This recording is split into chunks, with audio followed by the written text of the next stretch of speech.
सोलापुर में दूषित पानी से दो स्कूली छात्राओं की मौत के बाद शिवसेना शिंदे गुट ने आक्रामक रुख अपनाते हुए सीधा मनपा आयुक्त कार्यालय पर धावा बोल दिया। इस दौरान स्कूली छात्राओं के साथ मिलकर जमकर नारेबाजी की गई। सोलापुर के बाबू जगजीव राम झोपड़पट्टी की दो स्कूली छात्राएं मनपा के क्रू प्रबंधक की बलि चढ़ गई। इस झोपड़पट्टी में पीने के पानी की समस्या कई सालों से जो की तो बनी हुई है। मनपा ने अब तक इसमें कोई सुधार नहीं किया। इसी दूषित पानी के कारण झोपड़पट्टी की दो स्कूली छात्राओं की मौत हो गई। इस मुद्दे को लेकर शिवसेना शिंदे गुट की प्रवक्ता ज्योति वाघमारे ने मनपा कार्यालय पर जाकर जमकर हंगामा किया। वहीं ज्योति वाघमारे अपने साथ कई बच्चों को लेकर कार्यालय पहुंची थी। उन्होंने मनपा आयुक्तालय से मुलाकात कर जवाब मांगा। साथ ही इस मामले में दोषियों पर कठोर कार्रवाई की भी मांग की गई। मनपा ने डेंगू के कारण दोनों छात्राओं की मौत होने का संदेह जताया है। खरं तर आज काय बोलावं हे कळत नाही। जिया आणि ममता या दोघींच्या मृत्यूला न्याय मिळावा म्हणून आम्ही ज्या जगजीवनराम झोपडपट्टीमध्ये ही घटना घडली ना, माझा जन्म त्या झोपडपट्टीत झालेला आहे। आधी उघडी गटारं होती आणि त्याच उघड्या गटाराच्या कडेला बसून एकेकाळी ही ज्योती वाघमारे अभ्यास करत होती। 40 वर्ष झाली। 40 वर्षामध्ये जग कुठल्या कुठे गेलं, जग चंद्रावर गेलं, पण आमच्या झोपडपट्टीची परिस्थिती नाही बदलली। उघड्या गटारांच्या जागी ह्या लोकांनी ड्रेनेज लाईन टाकल्या। कुठल्या कॉन्ट्रॅक्टरनी तिथे मलिदा खाल्ला माहित नाही, पण इतक्या वरवर ड्रेनेज लाईन टाकल्या आहेत, इतक्या कमी रुंदीचे पाईप टाकलेले आहेत की पाऊस पडणं तर सोडा, पण थोडं जरी नळाला पाणी जरी आलं तरी रोज ते ड्रेनेज लाईन चोकअप होतं आणि ते गटारातलं सगळं घाण पाणी, सगळा मैला हा आमच्या लोकांच्या घरामध्ये शिरतोय। एक एक खोलीच्या घरात राहणारे आम्ही माणसं आहेत। तेच आमचं बेडरूम आहे, तेच आमचं डायनिंग रूम आहे, तेच आमचं किचन आहे, तेच आमच्या पोरांचं स्टडी रूम आहे। गुडघ्यापर्यंत गटारीचं घाण पाणी, मैलाचं घाण पाणी आलेल्या ठिकाणी ही लोक राहत आहेत।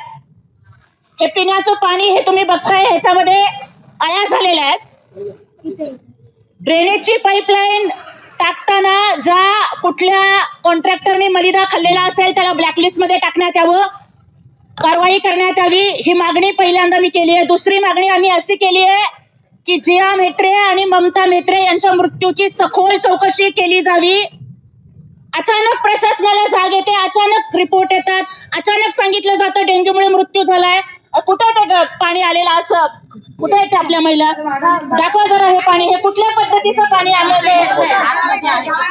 आता आम्ही आयुक्तांच्या टेबलवरती बाटली ठेवली, अरे गटारीतलं पाणी आम्हाला प्यायला येतंय आणि आज सरळ सरळ कुणाला क्लीन चिट देण्याचा हा प्रकार चाललाय। दूषित पाण्यामुळे मृत्यू झाला नाही, खोटं बोलतायत का लोक? गरीबाच्या जगण्याला, गरीबाच्या मरण्याला किंमत नाहीये का? आणि जर असं होणार असेल तर आम्ही गप्प बसणार नाही। जिया आणि ममता दोघांच्या मृत्यूची सखोल चौकशी झाली पाहिजे। प्रशासनाने कुणालाही पाठीशी टाकू नये हे आम्ही त्यांना विनंती केलेली आहे। दुसरी गोष्ट की ज्या वेळेला तिथे त्याच भागामध्ये आम्ही आरोग्य शिबिर घेतलं होतं, तिथे हिंदू हृदय सम्राट बाळासाहेब ठाकरे आपला दवाखाना मंजूर झालाय, वर्क ऑर्डर झालेली आहे, आणि तरी सुद्धा 6 महिने झाले वर्क ऑर्डर होऊन, आम्ही निधी आणला, सगळं केलं, तरी सुद्धा तो दवाखाना चालू करता येत नाही। ह्या प्रशासनाला का बरं चालू करता येत नाही? कुणाचं साठं लोट तिथं आहे? अरे ही लोक ह्या सगळ्या आमच्या बायकांना धुनीभांडी करायला जातात, सकाळ झाली की आमची लोक बिगारी काम करायला जातात, पगार मिळतो ना तेव्हा यांचं घर चालतं आणि घरात पोरा बाळांना पोटाला खायला घालता यावं म्हणून ना दवाखान्याला जात नाहीत ही लोक। मग जर तिथे मोफत दवाखाना असला असता तर जियाला ममताला वेळेवरती उपचार मिळाले असते, त्यांना न्याय मिळाला असता। त्याचबरोबर तिथं मोदी भागामध्ये जे घरगुती आणि सार्वजनिक नळाला जे पिण्याचं पाणी गढूळ येत आहे, पिवळसर येत आहे, त्याच्यावर लवकरात लवकर उपाययोजना झाली पाहिजे। आम्ही आयुक्त साहेबांना प्रश्न विचारला की आपण म्हणताय कोरडा दिवस पाळा, अरे पत्र्यांच्या घरात राहणारी माणसं आहे साहेब आम्ही।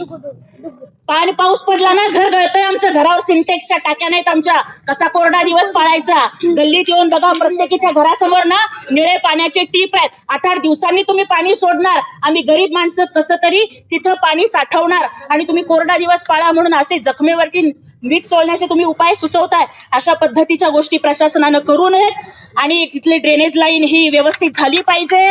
त्याचबरोबर रमाई आवास योजनेचे अनेक प्रकरणं इथं प्रलंबित आहेत. ती प्रकरणं लवकरात लवकर मंजूर होऊन प्रत्येकाला तिथं घरं पक्की मिळाली पाहिजेत. त्याचबरोबर वेळच्या वेळेवरती नालेसफाई झाली पाहिजे, वेळच्या वेळेवरती स्वच्छतेची कामं, फवारणीची कामं झाली पाहिजेत. आणि त्याचबरोबर आपणच प्रेसमध्ये दिलंय, खरं तर मला सांगा की धरणे उशाला आणि कोरड पडली घशाला अशी परिस्थिती काय? उजनी धरण अनेक वेळेला भरतं, पण तरी सुद्धा का बरं वेळेवरती पाणी पुरवठा होत नाही?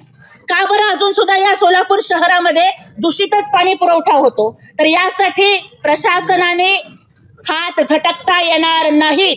जे कोणी दोषी आहेत त्यांच्यावरती कारवाई ही झालीच पाहिजे आणि ते होईपर्यंत आम्ही गप्प नाही बसणार. आता आयुक्तांसोबत आपण चर्चा केला. आयुक्तांचं म्हणणं आहे की डेंग्यूची सदृश्य असं लक्षणं जे आहेत ते आढळली होती. आता काय बोलणं झालं? आयुक्तांना आम्ही तीच विनंती केली आहे की साहेब, डेंग्यू झालं हे अचानक कसं कळतं? आज फक्त जिया आणि ममताच नाही, आज त्या जियाची बहीण सुद्धा सिरियस आहे. आम्ही काल त्यांच्या घरी बसून बोललोय, उलट्या जुलाबी डेंग्यूची लक्षणं आहेत का? उलट्या जुलाबी डेंग्यूची लक्षणं आहेत का? मग का बरं डेंग्यू म्हणून सांगितला जातो? सखोल चौकशी नेमा. मला सांगा की जर मंगेशकर हॉस्पिटलमध्ये एखाद्या आमदाराच्या पीएच्या पत्नीचा मृत्यू झाला तर सखोल चौकशीची समिती नेमली जाते. त्याही माझ्या भगिनीच्या बाबतीत असं घडायला नको होतं. पण का मग ही जिया आणि ममता ही बांधकाम कामगारांची आणि धुणी भांडी करणाऱ्या लेकरांची मुलं आहेत म्हणून पटकन कुठलाही रिपोर्ट दिला जातो का? अजिबात असं होऊ देणार नाही. आशा वर्करने आमच्या इथला ज्या दिवशी खरं तर ही घटना घडली त्या दिवशी दुर्दैवानं मी कोल्हापूरमध्ये होते. त्या दिवशी संध्याकाळी सभा होती आणि मी त्याच दिवशी राज्याचे आरोग्यमंत्री माननीय आबिटकर साहेब आणि उपमुख्यमंत्री एकनाथ शिंदे साहेब यांच्याशी या विषयावर सविस्तर चर्चा केलेली आहे. माननीय एकनाथ शिंदे साहेबांनी आयुक्तांना फोन केलेला आहे आणि सगळ्या पद्धतीच्या खबरदारी घेण्याच्या सूचना, सक्त अशा सूचना साहेबांनी त्यांना दिलेल्या आहेत.